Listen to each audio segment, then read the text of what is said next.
Now, bachcho, let's read the question. AB and CD are two slabs. The medium between the slabs has refractive index 2.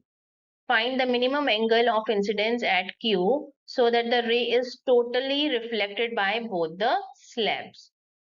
So, bachcho, here our key concept is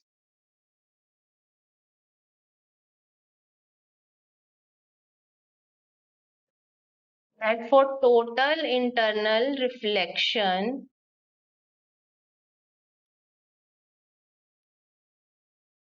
to occur, angle of incidence must be more than critical angle.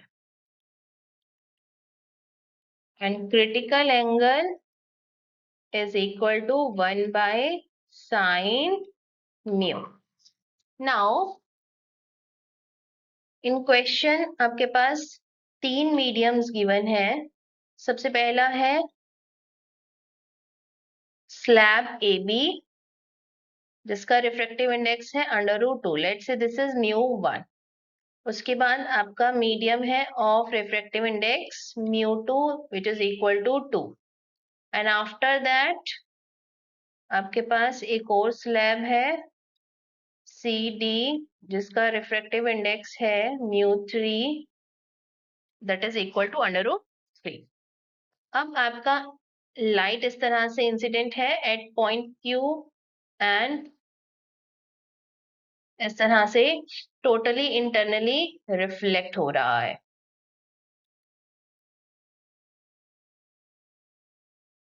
Like this. सो आपको बताना है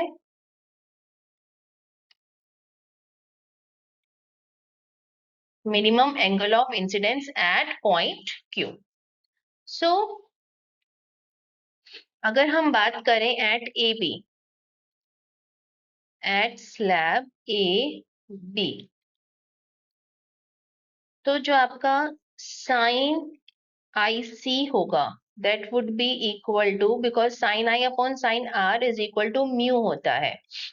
अब R क्योंकि at I is equal to IC, उस time पर R आपका at I is equal to IC, R is 90 degree और sine R हो जाएगा 1. तो sine IC is equal to μ1 by μ2.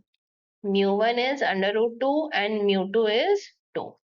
So sin IC is equal to 1 by √2 which is equal to sin inverse 45. So that means IC is equal to 45 degree. ये first case में हो गया तो इसे हम नाम दे देते हैं IC1. अब बात करते हैं at slab CD. So sin IC2 is equal to μ3 upon μ2. μ3 है √3 and μ2 is 2. So this is equal to sin 60. That means IC2 is equal to 60 degree.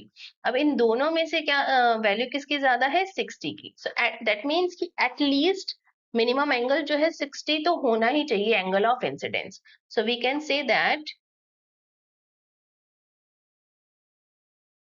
minimum angle of incidence is 60 degree because otherwise आपका AB पर light internally reflect नहीं होगा. So final answer is angle of incidence is equal to 60 degree. I hope you understood it well. Best of luck.